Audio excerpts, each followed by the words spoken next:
नमस्कार, आप देख रहे हैं झारखंड माटी न्यूज। देखते हैं दिन भर का खबर। सिल्ली प्रखंड के विभिन्न बूथों पर त्रिस्तरीय पंचायत चुनाव के तीसरे चरण का वोट आज डाला गया। जिन पदों के लिए चुनाव कराया जा रहा है उसमें ग्राम पंचायत सदस्य, मुखिया, पंचायत समिति सदस्य व जिला परिषद के सदस्य पद शामिल हैं। उम्मीदवारों ने विभिन्न मुद्दों को लेकर, जिसमें सड़क, बिजली, शिक्षा, रोजगार आदि जैसे महत्वपूर्ण विषयों को अपनी चुनावी मैनिफेस्टो में शामिल किया है, जिससे कि वह वोटरों को अपनी ओर लुभा सके तथा अपनी जीत को सुनिश्चित कर सके। चुनाव के दौरान वोटरों का उत्साह चरम पर था। जहां एक और पुरुष वोट में शामिल थे, वहीं महिलाओं ने भी बढ़ चढ़कर अपनी हिस्सेदारी दिखाई। चुनाव के बाद सभी उम्मीदवारों की दावेदारियां मतपेटियां में बंद हो चुकी हैं। नमस्कार, मैं हूं रवि मातो। आप देख रहे हैं झारखंड माटी न्यूज। सिल्ली प्रखंड के मैं टूटकी पंचायत पे आया हूं और अभी मैं आप लोग का वोटिंग कैसे हो रहा है मैं दिखाऊंगा। और अभी बूथ पे मैं जा रहा हूं।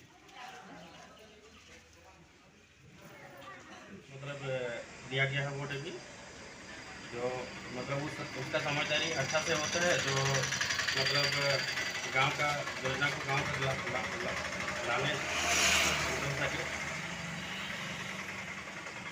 क्या नाम है? अजीत कुमार। किन लोगों को वैक्सीन लगा रहे हैं चुनाव की जगह? जो कोई अगर नहीं लिया होगा कोविड वैक्सीन, कोई कारणवश आज तो वोट देने सब कोई आएगा ना, इसीलिए सबको खबर कर रहे हैं कि जो नहीं लिया है वो फर्स्ट, सेकेंड या बूस्टर 18+, 15+। किस अस्पताल से आए हैं लोग? हम लोग सामुदायिक स्वास्थ्य केंद्र से। क्या नाम हुआ आपका? सुखमंती कुमारी है।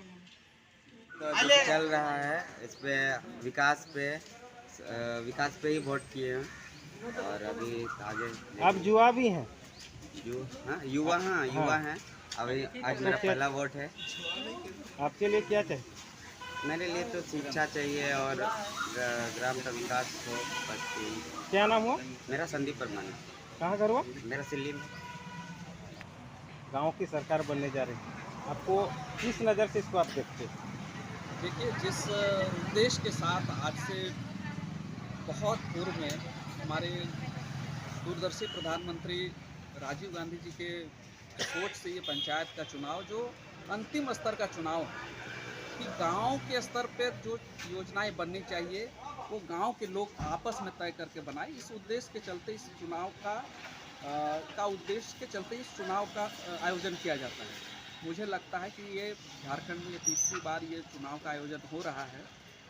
अन्य राज्य इससे बहुत पहले से इस आयोजन को करते आए हैं। मुझे लगता है कि जैसे जैसे ये चुनाव अपने और आगे की ओर बढ़ता चला जाएगा, इसकी जो उद्देश्य हैं मुझे लगता है उस दिशा में जनता पहुंचेगी और पंचायत का चुनाव निश्चित रूप से सफल इसलिए होगा क्योंकि इसमें गांव के लोग अपने स्तर से प्रतिनिधि चुनते हैं और वो प्रतिनिधि गांव की योजनाओं को बनाते हैं और कहीं ना कहीं गांव के स्तर पर बहुत सारी समस्याएं आती है समय समय पर, उनका भी वो लोग स्थानीय स्तर पर निपटारा करते हैं। सरकार को अपने सुझाव भी समय समय पर देते हैं, स्थानीय प्रशासन को भी सहयोग देते हैं।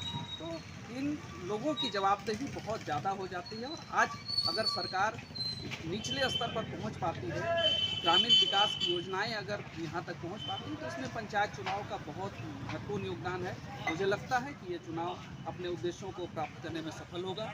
मैं आज तृतीय चरण में जितने भी लोग आज इस चुनाव में भाग ले रहे हैं सबको अपनी ओर से शुभकामनाएँ दे रहा हूँ और साथ ही साथ जो प्रशासन के लोग जो चुनाव कार्य में लगे हुए हैं इस परेशानी के बावजूद भी, उनको भी अपनी ओर से मैं धन्यवाद देता हूं और राज्य सरकार को भी इसलिए धन्यवाद देता हूं कि बहुत सफलतापूर्वक बगैर किसी कोई विवाद के चुनाव को सफलतापूर्वक आयोजित कर पा रही है। इसके लिए भी मैं राज्य सरकार को भी धन्यवाद